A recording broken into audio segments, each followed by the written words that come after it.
టాలీవుడ్లో social responsibility feel అయ్యే కుటుంబాలు చాలానే ఉన్నాయి. అందులో ప్రధానంగా మనం ప్రస్తావించుకోవాల్సిన కుటుంబం మెగా కుటుంబం. మెగాస్టార్ చిరంజీవి గారు కావచ్చు, రామ్ చరణ్, పవన్ కళ్యాణ్ వీళ్ళందరూ కూడా సొసైటీకి తమ వంతుగా ఎంతో కొంత సహాయం చేస్తూనే ఉంటారు. ఇక రీసెంట్గా జానీ మాస్టర్ సోషల్ మీడియాలో ఒక పోస్ట్ పెట్టారు.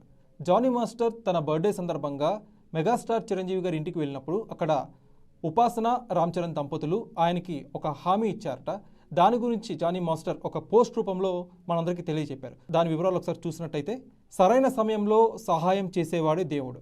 నా పుట్టినరోజు సందర్భంగా రామ్ చరణ్ తేజ్ అన్న ఇంటికి పిలిచినప్పుడు వారికి నా మీదున్న ప్రేమకి చాలా సంతోషపడ్డా. అక్కడికి వెళ్ళాక మెగాస్టార్ చిరంజీవి గారి ఆశీర్వాదంతో పాటు చరణన్న, ఉపాసన కొనితెల వదిన నాకు ఇచ్చిన మాటకి నా సంతోషం 1000 రెట్లు పెరిగింది.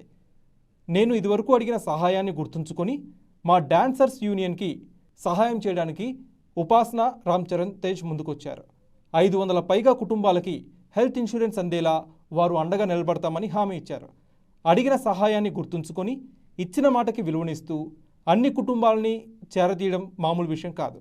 మా అందరి మనసులో కృతజ్ఞతాభావం ఎల్లకాలం ఉంటుంది. మా అందరి తరపు నుంచి అన్నా వదినలకి మనస్ఫూర్తిగా ధన్యవాదాలు తెలుపుకుంటున్నాను. మీలాంటి వారితో కలిసి పనిచేయడం అదృష్టంగా భావిస్తున్నాను. 500 కుటుంబాలంటే దగ్గర దగ్గర 2000 పైగా మనుషులు ఉంటారు. వాళ్ళందరికీ కూడా హెల్త్ ఇన్సూరెన్స్ వచ్చేలా చేయడం అంటే నిజంగా చాలా గ్రేట్ ఇనిషియేటివ్, ఎప్రిషియేట్ చేయదగ్గ విషయం. సో ఈ విషయాన్ని జానీ మాస్టర్ సోషల్ మీడియాలో పంచుకోవడంతో రామ్ చరణ్ తేజ్ ఫ్యాన్స్ మాత్రమే కాదు, వేరే హీరో అభిమానులు కూడా రామ్ చరణ్ తేజ్ చేసిన సహాయాన్ని మెచ్చుకుంటున్నారు. సో నిజంగా మెగా కుటుంబం చేస్తున్న ఈ చారిటీస్ పట్ల ప్రతి ఒక్కళ్ళు కూడా చూసి ఇన్స్పైర్ అవుతున్నారు.